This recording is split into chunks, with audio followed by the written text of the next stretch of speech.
Have you ever wondered how scientists actually solve a real-life medical mystery? Well, it turns out it's a lot like a classic detective story. You've got clues, you've got suspects, and you've got this relentless hunt for the truth. So today, we're going to put on our detective hats and dive into some really powerful research tools to crack a public health case one step at a time. All right, so this right here, this is basically our detective's toolkit. It's called the Pyramid of Evidence, and the idea is pretty simple.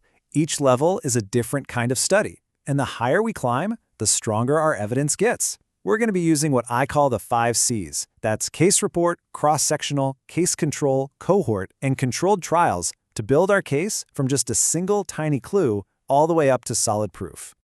So let me set the scene for you. Our story takes place in this quiet little town called Clear Creak. But lately, things aren't so quiet. A few people are starting to show up at the clinic with this really mysterious illness. And so a public health detective gets the call. Their mission? Get to the bottom of this. Okay, so where do you even begin with something like this? Well, every single investigation has to start somewhere. For our detective, the first question is super simple but absolutely essential. Who got sick first and what's their story? That first clue, that's the foundation for the entire case. So, to track down that very first clue, our detective goes right to the bottom of our pyramid of evidence.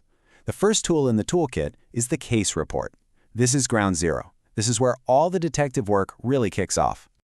So what exactly is a case report? Well, think of it as the detailed story of just one patient's experience. It's especially useful when an illness is brand new or really rare. The case report gives us that first, super detailed description, and that helps us build a foundation of knowledge and come up with our very first ideas about what might be going on. So our detective sits down with the first patient and writes up a really thorough case report. They're documenting everything, the symptoms, the timeline, the patient's whole history. And during that conversation, something crucial pops up. The patient works at the local chemical plant. Boom, that's our first real potential lead. Okay, so having one case is a great start. It's a clue, right? But it's not a pattern. The detective's next question is so important. Is this just a one-off thing, or is this a widespread problem? Are other people in Clear Creek getting sick too? They absolutely have to figure out the scope of this thing.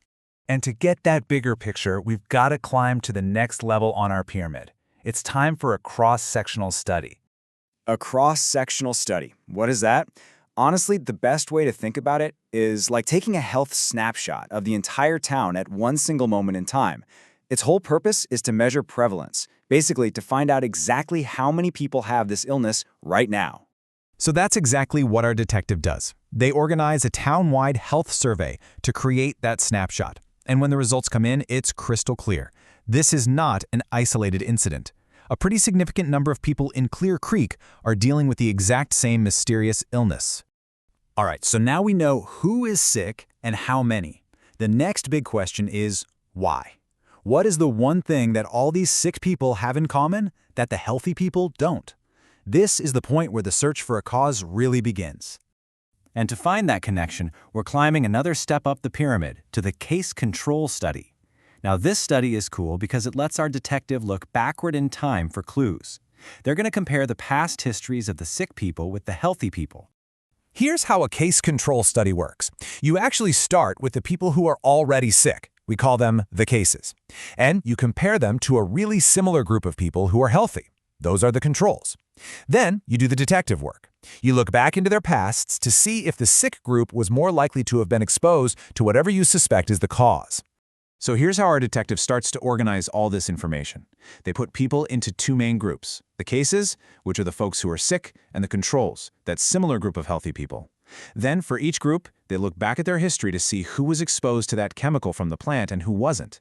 The whole point of this is to calculate something called an odds ratio.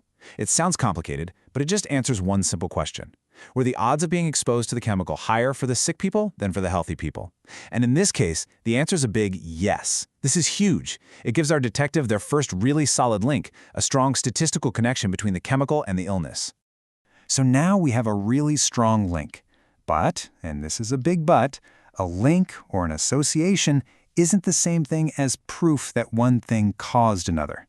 There's a crucial question we still need to answer. Did the exposure to the chemical happen before people got sick? We have to establish that the cause came before the effect. To figure that out, we have to climb again. We're moving up the pyramid of evidence to a cohort study, and this one looks forward in time. Yeah, a cohort study is all about looking into the future. It's kind of like our detective is launching a long-term surveillance mission. Here's what they do. They find two groups, or cohorts, of healthy people. One group has already been exposed to the chemical, maybe they're the plant workers. The other group has not been exposed at all.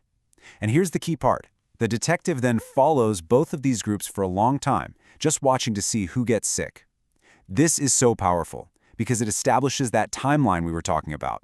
If way more people in the exposed group get sick over the years, that's incredibly strong evidence that the exposure came first and the illness came second. Okay, at this point, the case against this chemical is looking really, really strong. We have a solid link, and we've established that the exposure happens first. But to truly 100% prove that the chemical is the cause, we need the highest level of evidence there is. And that's something these observational studies just can't give us. To get that proof, we need an experiment. And that brings us to the very top, the peak of our pyramid, the controlled trial. You'll often hear this called the gold standard of scientific evidence, and for good reason. See, all the other studies we've talked about just observe what's happening in the world. But in a controlled trial, the researcher gets to intervene. They can change one single thing and see what happens, while keeping everything else exactly the same. It is the ultimate test for cause and effect. But wait a second. We hit a major roadblock here, and it's an ethical one. We can't just take a group of people and intentionally expose them to a chemical we think is dangerous. That would be completely and totally unethical. So to get that final, definitive proof, the experiment has to be done in a lab, using animal subjects. So how do you set up the perfect experiment? Well, our detective uses this really handy framework called PICO. Let's walk through it. P stands for population, and in our case, that's a group of lab mice. I is for intervention. This is the big step. One group of mice is intentionally exposed to the chemical from Clear Creak. C is for comparison. We compare that exposed group to a control group of mice who live in the exact same conditions, but, and this is key, they are not exposed to the chemical. And finally, O is for outcome. The detective carefully watches and measures both groups, looking for any signs of that illness. And the results? They're undeniable. The mice exposed to the chemical get sick, and the control group stays perfectly healthy. That, right there, is our proof. I mean, it just perfectly shows the whole journey, right? Our detective started with one tiny clue from a case report. Then they figured out how big the problem was with a cross-sectional study. They found a suspect with the case control study, confirmed the timeline with a cohort study, and finally, they proved it. They got their proof with a controlled trial. And just like that, by climbing the pyramid of evidence step by step, our detective has solved the Clear Creak mystery. They went all the way from a simple observation to strong, verifiable proof and built a case that is just undeniable. It's such a powerful way to see the scientific method in action. You know, this whole structured process isn't just for solving public health mysteries. It's pretty much the foundation for how we learn new things and make progress in almost every field you can think of.